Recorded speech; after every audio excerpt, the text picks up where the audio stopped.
உலக புராதன சின்னமாக செஞ்சிக்கோட்டை அறிவிக்கப்பட்டிருக்கிறது. விவரங்களை நிகழ்ச்சியுடைய சிறப்பு சித்ரா, இதனுடைய சிறப்பு என்ன?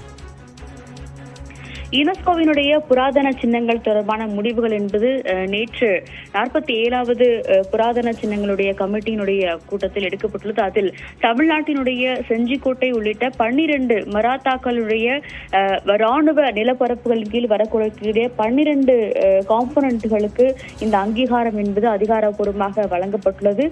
குறிப்பாக மகாராஷ்டிராவில் இருக்கக்கூடிய சல்ஹேர், சிவ்நேரி, லோகன்கந்த், கந்தேரி உள்ளிட்ட கோட்டைகளுக்கும் தமிழ்நாட்டில் இருக்கக்கூடிய மராத்தாவினுடைய தெற்கு தலையிடமாக கருதப்பட்ட செஞ்சிக்கோட்டைக்கும் இந்த ஒரு அங்கீகாரம் என்பது மொத்தம் 12 இந்த பகுதிகளுக்கு மராத்தாவினுடைய ராணுவ நிலப்பரப்புகள் பகுதிகளுக்கு வழங்கப்பட்டது. குறிப்பாக மராத்தாக்களுடைய அந்த ராணுவ அமைப்பானது எவ்வளவு நுணுக்கமாக இருந்தது, அதனுடைய கட்டிட அமைப்புகள் எவ்வளவு சிறப்பாக இருந்தது என்பதை பறைசாற்றும் விதமாக இந்த ஒரு 12 கோட்டைகளுக்குமான ஒரு பரிந்துரை என்பது இந்தியாவின் சார்பாக செய்யப்பட்டிருந்த நிலையில் 47வது யுனெஸ்கோவுடைய அந்த புராதன சின்னங்களுக்கான அந்த ஒரு கன்வென்ஷன் கமிட்டியின் ஆலோசனையில் அதிகாரப்பூர்வமாக அங்கீகரிக்கப்பட்டுள்ளது மிக முக்கியமாக பார்க்கப்படுகிறது.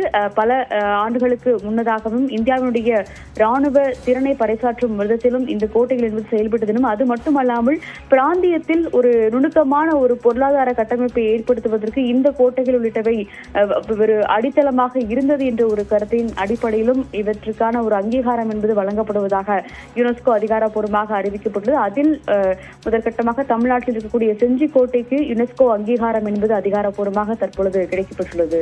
தேவா, விரிவான தகவலுக்கு நன்றி சுமித்ரா.